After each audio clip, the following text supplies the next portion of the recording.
हिंदी में यूपीएससी की तैयारी से संबंधित प्रोग्राम्स को देखने के लिए सब्सक्राइब करें स्टडी IQ IAS हिंदी।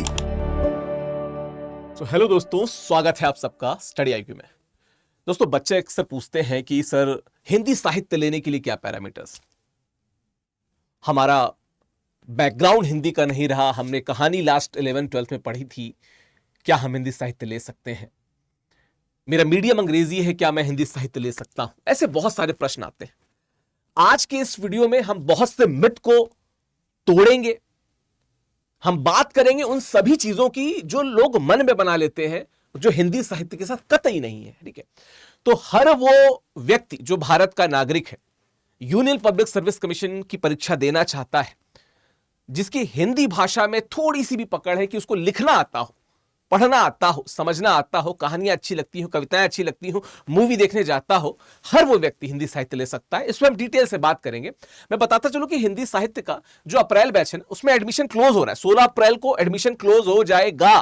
ठीक है, हालांकि नया बैच आएगा, पर इस बैच से अगर आप जुड़ सकते हैं तो आदिकाल से ये बैच शुरू हुआ है, तो आपको इस बैच से जुड़ने का फायदा ये रहेगा कि शुरू से आपको हर चीज क्लियर रहेगी। हालांकि आगे वाले बैचेस में भी मैं कवर करा देता हूं, बट इस बैच से जुड़ने की खास बात यह है। खैर, विकास लाइव पोर्ट का प्रयोग करेंगे तो आपको मैक्सिमम डिस्काउंट भी मिल जाएगा। ठीक है, चलिए बात करते हैं कि कौन ले सकता है। ठीक है, प्रश्न क्या है, जो यक्ष प्रश्न है उससे बात कर ले जाए कि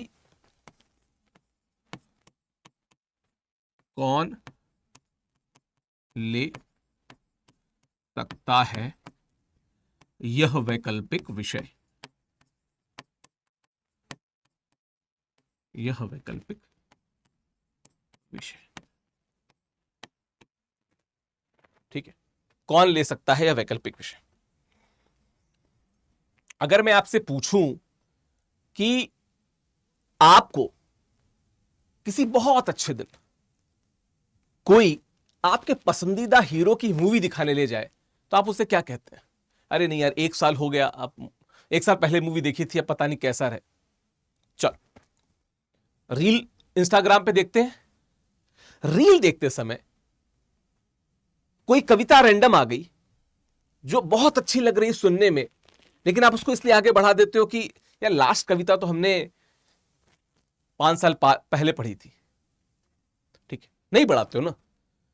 तो कविता, मूवी इस बात का परिचायक है कि जो सोर्स ऑफ एंटरटेनमेंट होता है, जो आनंद का माध्यम होता है, वो हमेशा बने रहता है, उसका स्कोप हमेशा बना रहता है। हिंदी साहित्य के साथ भी ऐसा ही है। आपने 11th में कहानी भले पढ़ी हो, उसके बाद हजारों कहानियां आपने देखी, सुनी होंगी, समझी होंगी, और बहुत सी कहानियों के भाग आप खुद बने होंगे। तो फिर सिर्फ इस बात पे कि सर हमने 11th में 12th में हिंदी पढ़ी थी, उसके बाद अब कैसा रहेगा? अरे भाई वही है, वही सूरदास, वही कबीरदास, वही तुलसीदास ही है, वही प्रेमचंद है, वही निराला है, वही जयशंकर प्रसाद है। उनको ही पढ़ना है, उनकी ही कहानियां हैं, उनके ही उपन्यास हैं, उसको ही पढ़ना है। तो यह मिथ अपने दिमाग से निकाल दीजिए। आपने 5 साल छोड़ दीजिए, 15 साल पहले भी अगर हिंदी पढ़ा था लास्ट, उसके बाद भी अगर आप हिंदी साहित्य लेना चाहते हैं तो बहुत आराम से ले सकते हैं। जैसे अगर मैं आपसे कहूं कि एक बड़ी शानदार मूवी आने वाली है ना, आपके प्रिय कलाकारों की, लेट्स से एक कॉमन नाम ले लेते हैं, शाहरुख खान, सलमान खान, आमिर खान की मूवी आने वाली है, उनके फादर बने हैं अमिताभ बच्चन, है ना। उस मूवी को आपको देखना है, अपोजिट में ऐश्वर्या राय और बाकी हीरोइंस है ना। तो पहला ओपिनियन आपका क्या होगा? यार ये मूवी देखनी है। ठीक है, ये मूवी देखनी है ना, ये ओपिनियन होगा आपका। आप उस समय कभी भी नहीं सोचेंगे कि लास्ट अमिताभ बच्चन की मूवी कौन सी देखी थी या लास्ट मूवी ही कौन सी देखी थी। देखना है तो देखना है, क्योंकि एंटरटेनमेंट की बात। अब मैं आपको एक प्लस पॉइंट बताता हूं कि उस आनंद के साथ में, ठीक है, उस आनंद के साथ में आपको अगर 330 नंबर मिल रहे हैं, ठीक है, उस आनंद के साथ में आपको अगर 330 नंबर मिल रहे हैं और आप IAS बनने की लिस्ट में 850 नंबर्स के एकदम करीब है, तो क्या कोई बुराई है? क्या कोई बुराई है? नहीं बुराई। बहुत से स्टूडेंट कहते हैं कि सर मेरा माध्यम अंग्रेजी है, तो क्या मैं हिंदी साहित्य ले सकता हूं? उनसे बस एक उत्तर है, बस एक उत्तर, मेरा माध्यम अंग्रेजी था तो मैं हिंदी साहित्य पढ़ा सकता हूं। तो आपका माध्यम अंग्रेजी है तो आप बहुत आराम से बिल्कुल ले सकते हैं हिंदी। बस कुछ चीजों का ध्यान रखिएगा कि कब हिंदी न ले, हिंदी साहित्य वैकल्पिक विषय कब न ले। ठीक है, बात कर लेते हैं। हिंदी साहित्य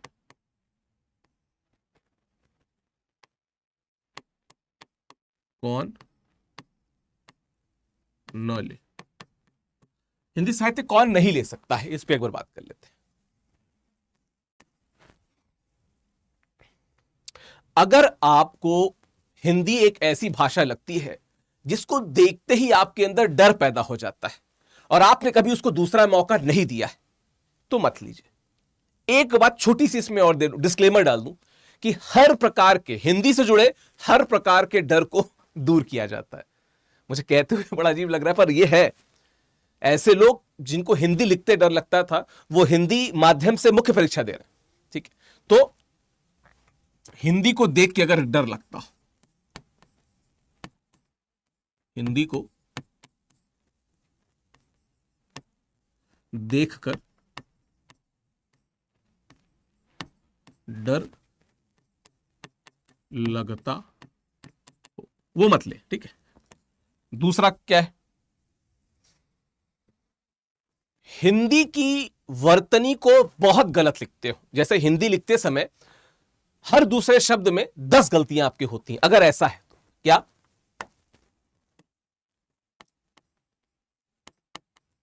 हिंदी की वर्तनी बहुत अशुद्ध हो,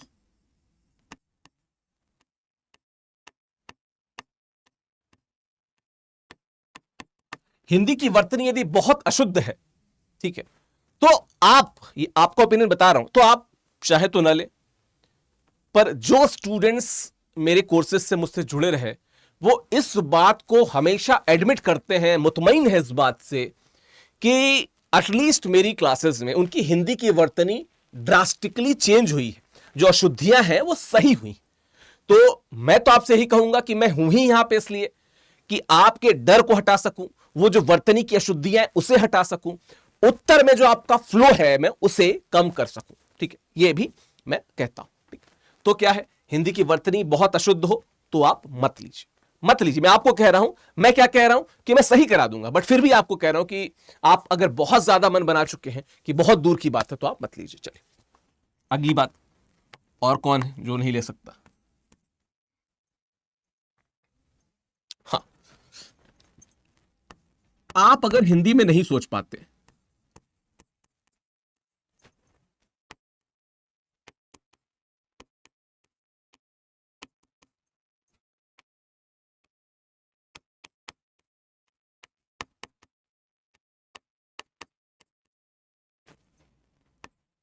आप अगर हिंदी में नहीं सोच पा रहे हैं तो हिंदी साहित्य वैकल्पिक विषय मत लीजिए, मत लीजिए। अगर आपका हर ख्याल हिंदी में बनता है, अगर आपको लगता है कि मैं अपनी हर कहानी को एक नया मुकाम दूंगा, नया आयाम दूंगा, तो क्या करिए, इस डर को छोड़िए और हिंदी साहित्य से जुड़िए। ठीक है, हिंदी साहित्य से जुड़िए।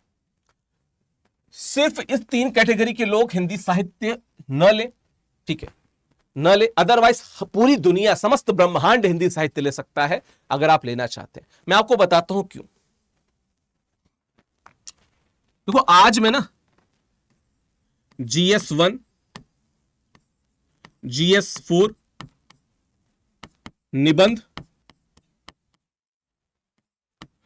और जो हिंदी क्वालिफाइंग का पेपर होता है, मैं उसकी बात नहीं करूंगा कि इसमें कैसे फायदेमंद है हिंदी साहित्य, मैं इसकी बात नहीं करूंगा। मैं किसकी बात करूंगा? मैं बात करूंगा कि हिंदी साहित्य आपको क्या बनाता है। हिंदी साहित्य क्या बनाता है? देखिए, सबसे पहली बात तो हिंदी साहित्य ना हमें कहते हैं कि साहित्य समाज का आईना है। हिंदी साहित्य हमें समाज से जोड़ता है।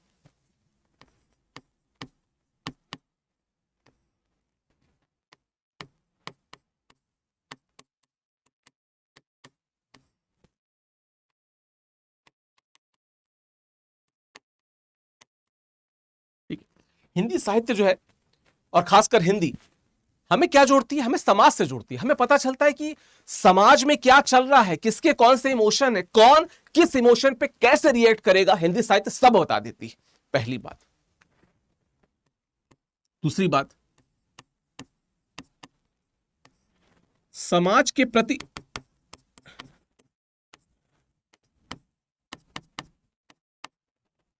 जो जागरूकता होती है वो बढ़ती है।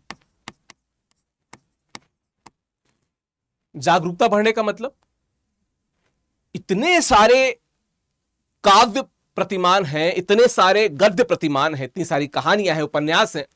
मैं इस बात को दावे के साथ कहता हूं कि अगर आप सभी को, समस्त रूप को, निबंध को भी अच्छे से पढ़ लेंगे तो आपको पता चल जाएगा कि यह समाज किस प्रकार से आगे बढ़ रहा है, समाज को कैसे टैकल करना है। You will get all the knowledge with Hindi literature if आप उसे लेते हैं, मन से स्वीकारते हैं, यह फायदा होगा। ठीक है। तीसरी बात क्या है? आपकी कुछ जो हिंदी है ना, हिंदी में जो आपका लेखन है, आपका दायरा, ये क्या होता है? ये वृहत होता जाता है। आपका लेखन का दायरा जो होता है ये वृहत होता जाता है, बढ़ता जाता है अगर आप हिंदी साहित्य के साथ जुड़ते हैं। ठीक है।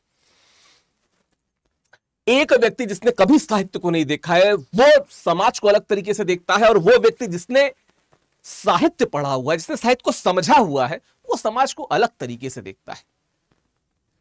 साहित्य हमें अंदर से एक अलग मनुष्य बनाता है, या हम कह सकते हैं कि हमारी मनुष्यता को नई परिभाषा देता है साहित्य। ठीक है, हमारी मनुष्यता को नया परिभाषा देता है। और क्या है हिंदी साहित्य के फायदे? अगर मुझे आप पूछेंगे तो हिंदी साहित्य का एक बहुत बड़ा फायदा क्या है, और जब मैंने पहली बार साहित्य को देखा, मुझे याद है कि मेरी दीदी, उनके ग्रेजुएशन में किताब थी, उसमें मैंने जिंदगी और जोंक, ईदगाह, इस प्रकार की कहानियां पढ़ी थी। मैं आपको बता दूं, वो दिन था और आज का दिन है कि साहित्य, मुझे ऐसा लगता है कि अगर समस्त दुनिया मुझे अकेला छोड़ दे, साहित्य मेरे पास है तो मुझे और कुछ नहीं चाहिए। साहित्य आपका सबसे बड़ा, ठीक है, सबसे बड़ा दोस्त बनता है। साहित्य आपका सबसे बड़ा दोस्त बनता है। ठीक है, साहित्य। और क्या है? साहित्य के बारे में मैंने बता दिया कि सबसे बड़ा दोस्त बनता है अगर आप हिंदी साहित्य को पढ़ते हैं, अच्छे से पढ़ते हैं। हम कैसे मनुष्य हैं, ठीक है, हम कैसे मनुष्य हैं, किस प्रकार के मनुष्य बने, जिंदगी में क्या हम सोचते हैं, कहां जाना चाहते हैं, इसके लिए जो सबसे बड़ी बात है कि हमारा साहित्य हमारे समाज को रिप्रेजेंट करते चला आ रहा है।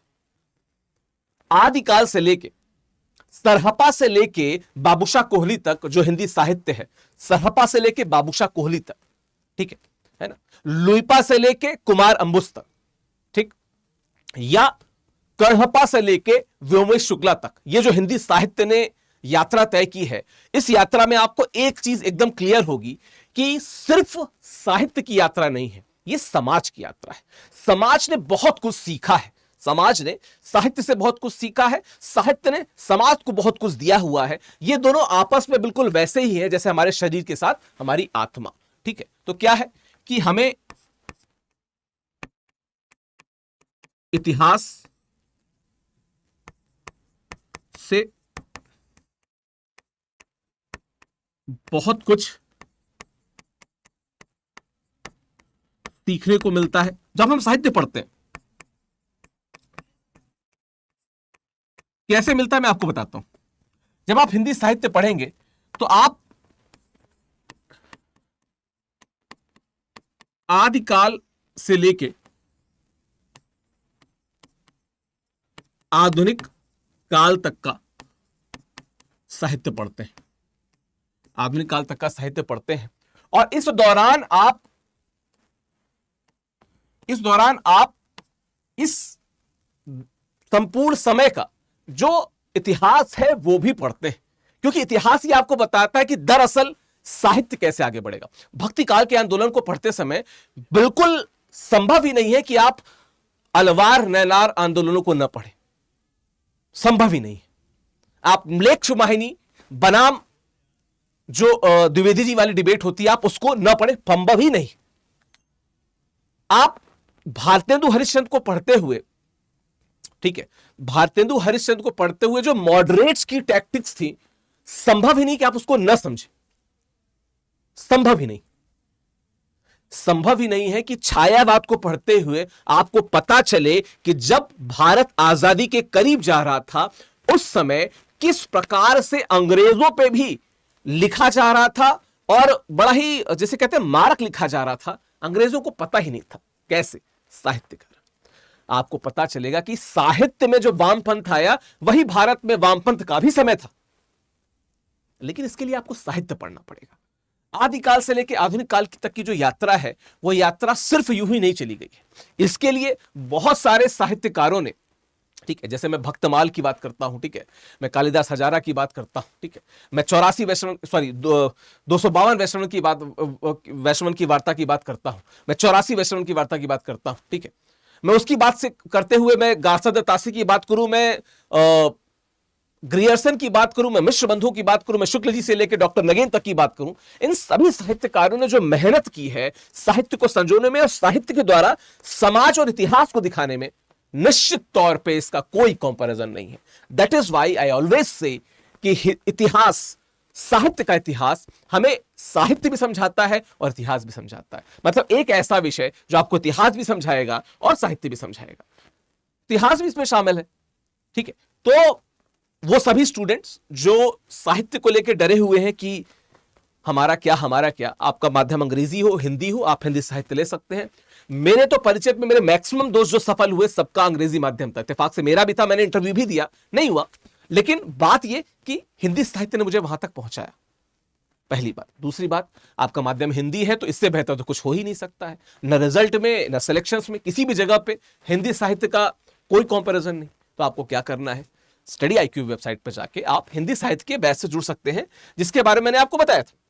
ये हमारा अप्रैल बैच है, बहुत जल्द आप हमारे मई बैच से भी जुड़ सकते हैं, उसकी भी डिटेल्स आपको मिल जाएगी। लेकिन अगर आप हिंदी साहित्य के इस बैच से जुड़ना चाहते हैं तो आपको क्या करना है, स्टडी IQ विजिट कीजिए। मैं आपको दिखा देता हूं कैसे।